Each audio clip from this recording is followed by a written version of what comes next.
ગુજરાત ન્યૂઝમાં આપનું સ્વાગત છે। એક જવાબદારી અને રક્તદાન એ જ મહાદાન અંતર્ગત કઠલાલ ટાઉન હોલ ખાતે રક્તદાન કેમ્પનું આયોજન કરવામાં આવ્યું। સાંસદ દેવુસિંહ ચૌહાણ અને કપડવંજ ધારાસભ્ય રાજેશભાઈ ઝાલાની વિશેષ ઉપસ્થિતિમાં અને જિલ્લા કલેક્ટરના માર્ગદર્શન હેઠળ કઠલાલ તાલુકા વહીવટીતંત્ર દ્વારા આયોજિત રક્તદાન કેમ્પમાં સૌ ઉત્સાહભેર સહભાગી બન્યા હતા।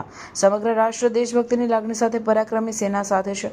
ભારતીય સેના માટે જિલ્લા વહીવટીતંત્ર અને સ્થાનિકો દ્વારા દેશમાં રાષ્ટ્રભક્તિના હિતમાં દેશહિતમાં પોતાનું યોગદાન આપવાના ભાગરૂપે આ કેમ્પ યોજાયો છે। એમાં આ તકે સાંસદ દેવુસિંહ ચૌહાણે જણાવ્યું હતું। ઉલ્લેખનીય છે કે જિલ્લા કલેક્ટર અમિત પ્રકાશ યાદવે રક્તદાન કરીને ઉપસ્થિત રક્તદાતાઓનો ઉત્સાહ વધાર્યો હતો। તેમજ આ તકે સાંસદ ધારાસભ્ય અને જિલ્લા કલેક્ટર દ્વારા સેલ્ફી લઈને ઉપસ્થિતોને વધુ પ્રોત્સાહિત કર્યા હતા। કલેક્ટરે વધારેમાં વધુ રક્તદાન થાય તેવો પણ અનુરોધ કર્યો હતો। આ કાર્યક્રમમાં ધારાસભ્ય રાજેશભાઈ ઝાલા તરફથી રક્તદાતાઓને સ્મૃતિ ભેટ આપવામાં આવી હતી। કપડવંજ વિધાનસભાના મુખ્ય મથક કઠલાલ ખાતે આજે એક રાષ્ટ્ર એક લાગણીના સૂત્ર સાથે સમગ્ર દેશવાસીઓ આજે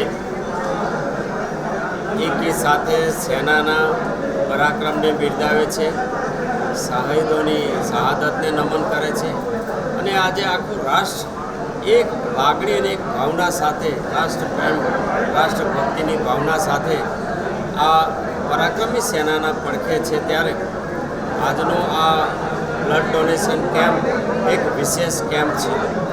આ બ્લડ ડોનેશન કેમ્પ સેનાના સૌ શૌર્યવીરો માટે અને સેનાની ત્રણેય પાંખના સૌ સેનાનીઓ માટે સમર્પિત ભાવથી આજે બ્લડ ડોનેશન કેમ્પ કરી રહ્યા છે। ત્યારે વિશેષ એટલા માટે છે કે ખેડા જિલ્લાના મુખ્ય વહીવટી અધિકારી જિલ્લાના ખૂબ લાગણીશીલ કલેક્ટરે પણ પોતાની લાગણી વ્યક્ત કરવા માટે આજે પોતે અહીંયા બ્લડ ડોનેશન કર્યું છે અને અમારા ખેડા જિલ્લાના યુવાન ધારાસભ્ય ભાઈ શ્રી રાજેશકુમાર દ્વારા આ બ્લડ ડોનેશન કેમ્પ આખો દિવસ ચાલશે અને જેણે બ્લડ ડોનેશન કર્યું એને સ્મૃતિ ભેટ પણ આપવાનું નક્કી થયું છે। એટલે એક સરસ સ્મૃતિ ભેટ પણ આપવામાં આવશે। કુલ મળીને દેશમાં જે રાષ્ટ્રભક્તિનું વાતાવરણ છે ત્યારે પ્રત્યેક જન જોડાય અને પોતાનાથી થતું પ્રદાન કન્ટ્રીબ્યુશન દેશ માટે કરવા માટે જેને જેવું સાધન મળ્યું આજની નવયુવાન પેઢી આ બ્લડ ડોનેશન કરીને રાષ્ટ્રભક્તિથી પ્રેરિત થાય એવા ભાવ સાથે બ્લડ ડોનેશનનો કેમ્પ ખેડા જિલ્લાની વહીવટી પાંખ અને અમારા લાગણીશીલ ધારાસભ્યશ્રીએ કર્યું છે। ત્યારે એમને અભિનંદન આપું છું અને આજે આખો દિવસ આ બ્લડ ડોનેશન દરમિયાન જે પણ બ્લડ ડોનર છે તેમને પણ હું આભાર માનું છું અને શુભકામનાઓ પાઠવું છું।